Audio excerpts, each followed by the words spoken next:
So at Vista Solutions, image is everything. What we're really trying to do is generate contrast in the images to make it easier and simpler to inspect. What I mean by contrast is the thing that we're looking for, whether it be a defect, an edge for a measurement, or some other feature on the part, looks notably different from what's going on in the background, right? So something like dark black on bright white is easy to find, it's easy to see. That's also true for the vision tools that we use. The image is basically the data that we're putting into our system, right, to be analyzed.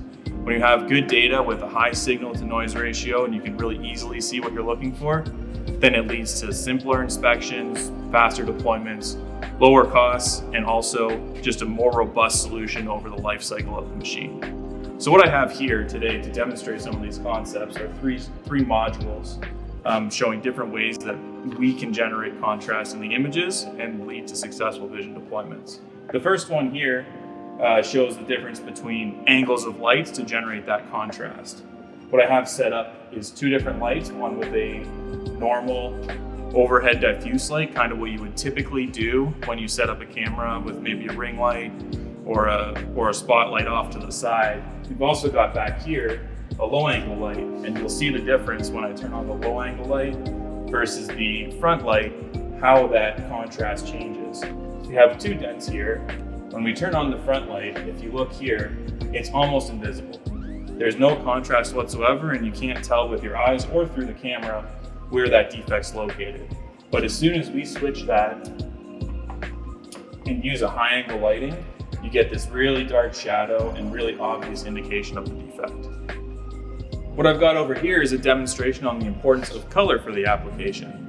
So at Vista, we utilize, machine vision best practices, make sure that we filtered lights so that throughout the life cycle of the application, you're not exposed to changing ambient conditions. You're only using the light designed for the machine vision application. Using a colored light allows us to use filters and select only that wavelength of light.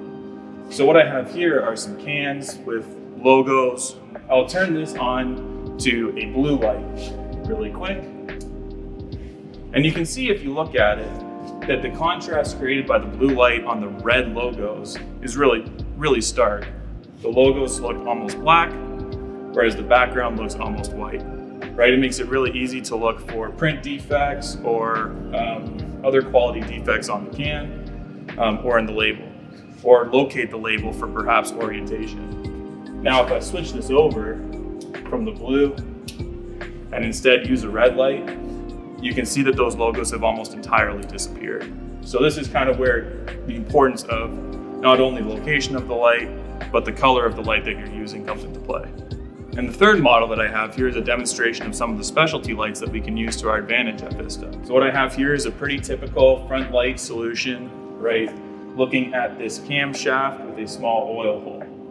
If you look at the oil hole with this light, it's really hard to see. There's shadows cast by the adjacent surfaces. The edges are a little bit softer. It's probably inspectable, but you're gonna have to do some work on your software. But now if I switch it to the specialty light, which is actually a flat dome light in this case, you can see how now I have nice, even illumination over the hole. The edges are strong with high contrast. It's black on white, which is going to simplify our inspection tools and really deliver a robust application.